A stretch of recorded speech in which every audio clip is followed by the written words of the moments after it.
Okay,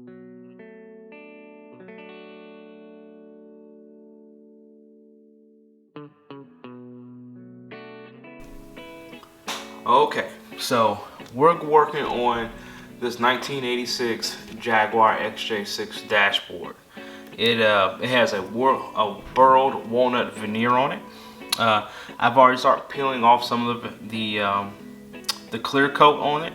I'm trying to save as much veneer as I can. It's not every single square centimeter. So the next step we have to do now that we have it out of the car is we need to remove the bezels on each side, all the gauges and harnesses, and then we need to remove this light switch. Okay, other than that, oh, and then we need to, I'll show you how to remove the AC duct on the other side as well. It's actually pretty simple, but it seems you can only do it from the backside once the dash is out. In my opinion, that's the safest way to do it. So the next step is we're going to remove all the gauges off of this thing. So let me flip this over. So when we take this out of the car, prop it up here. There we go. So when we take this out of the car, you don't need to take all this apart then. This actually it disconnects from the back of the car with these wire connections, which is really nice. Makes it really simple to just take this whole thing out. And now that it's all out, we're going to label everything and then take all the gauges and clusters off of this. Okay, so what you want to do to label it is just take some tape. I'm using a bit of duct tape, some old duct tape I have. I'm gonna wrap a bit around each wire set and then label what it is and what it goes to. And I've also taken pictures of the exact positions of where each of these spade connectors go in this setup, so that way we put it back exactly the way it was. Okay, so that's the next step. Actually, let me go back to these leather bezels on the side. There's two screws here, 1, 2. These two nuts, I believe they're 7/16. I might be wrong on that, but you can put a wrench on them and loosen them up, and then those bezels will come off. And we'll go from there. So next step you'll see is me pulling these gauges out.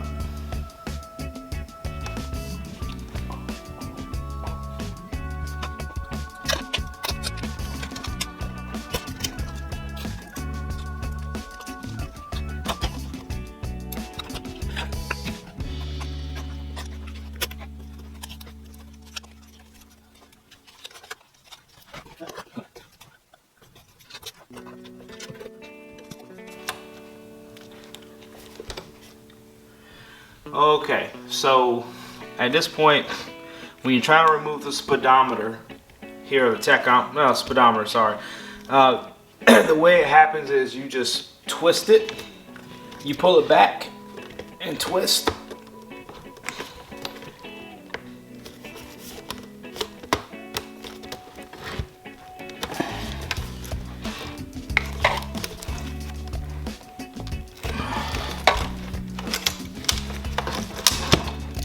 There we go. So once you give it a good twist, it'll slide out through the front. And then the whole wire harness should come with it. There we go. So now we have the speedometer, and we've labeled fuel and coolant. Put that off to the side.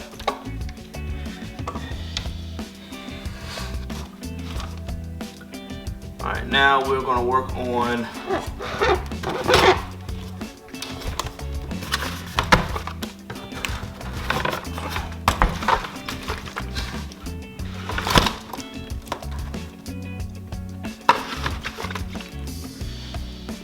Alright, so next thing, we're going to undo this tachometer. And then we'll remove these two gauges. Actually, I'm going to do it backwards. I'm going to remove these two gauges first, which will be the battery, if I'm not mistaken. Yeah, battery and oil pressure.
This one is oil pressure.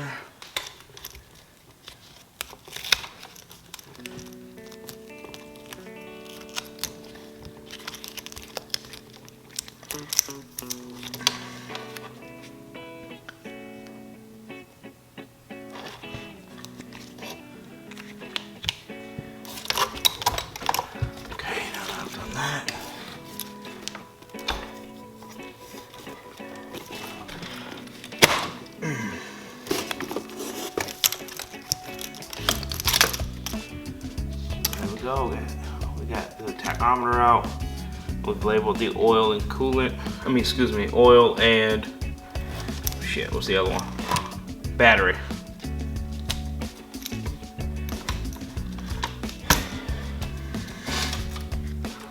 Okay, so now here we are.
I'm gonna undo this.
I'm gonna show you how to take off this air vent. So on this air vent, there are two little wings. Let me see if I can show it to you. See this little wing here, that little metal clip? you gotta push that metal clip in. And when you push it in, it'll fall through. What I'm using to push it in is a little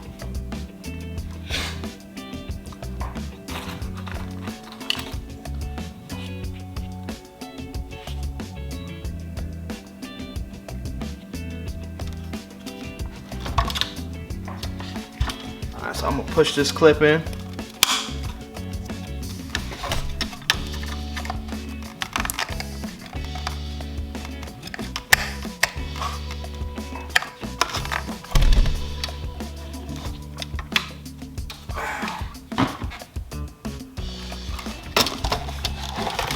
Let me get a better angle.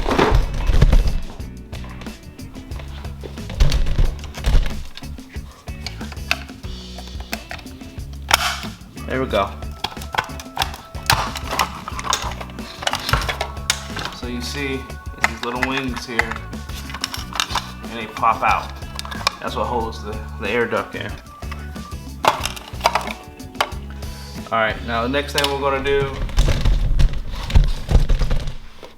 is we're going to take these screws off. I think I took this one off when I was working on getting the dash out of the car. So, but you'll see there's two on the other side. But it is a...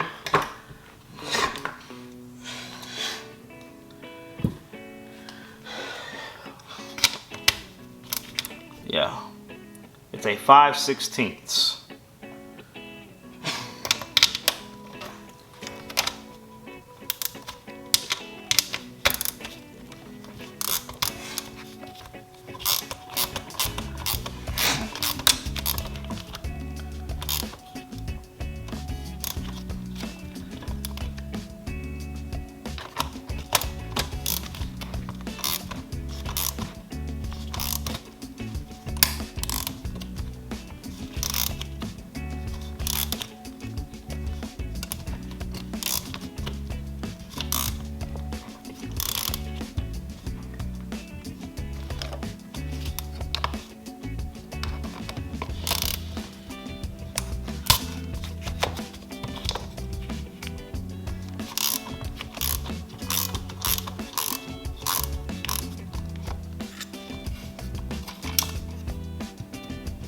That one was a little rusted.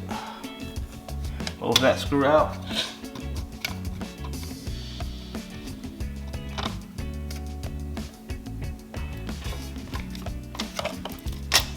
With that, there is the trim now off.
Yeah, this shows that we had some water penetration through the windshield, and it just kind of saturated through everything.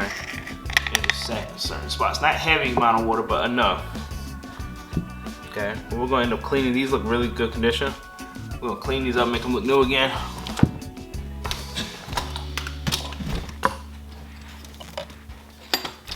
So now we have the entire dashboard clear of all pieces. Let me show you how we remove the varnish.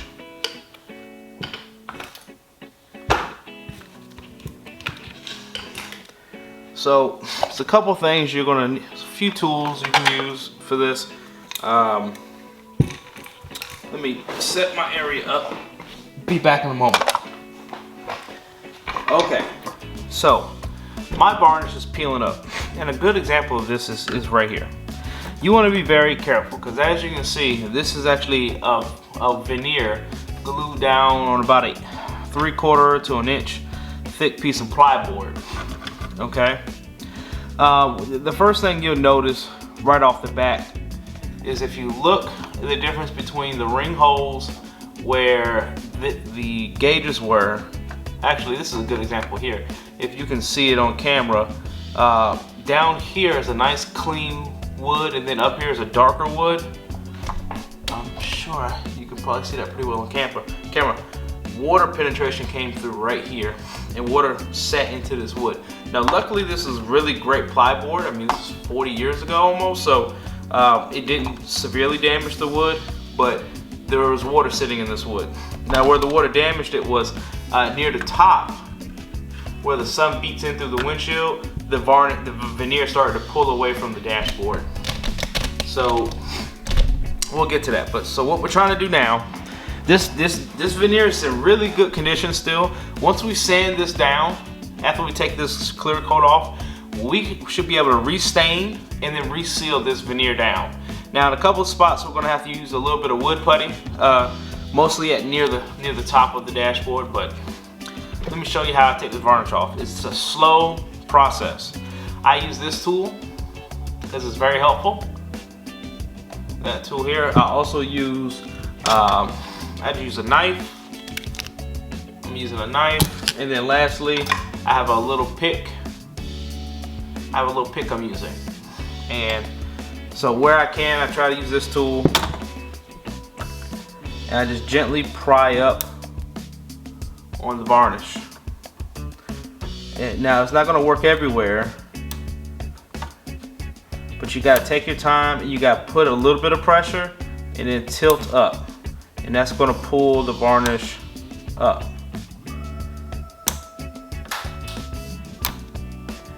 You see? I'm pulling the varnish up.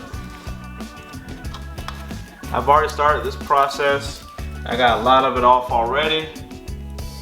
And it's a long, painstaking process of peeling up all the varnish on this piece. Okay? You want to keep as much of this burled walnut as you can. Here's an example of the glove box. I've done it already. Let me zoom out a little bit. So we've done the glove box. You see I have the whole glove box intact. It has this beautiful burled walnut. I mean, it is in great condition too. I got it 100%, as you can see.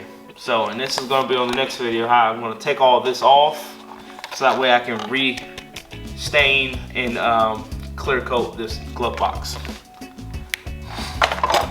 For now, I'm going to get to work. I'm going to start peeling off this varnish, and you'll be able to see it at the end. I'm not going to film this part. Just know that I'm going to slowly pick all this varnish off, just like I just showed you. You want to make, like I said, if you're doing this at home to try to do it to your Jag, you got to take your time. Do not rush, because if you rush and screw this up, you're going to have to re-veneer the whole goddamn thing. Because if you take off a large chunk, you're going to see it. You can wood putty it all you want, but it's not going to look the same. So you want to, chips are okay, but try not to do large pieces. Take your time. All right.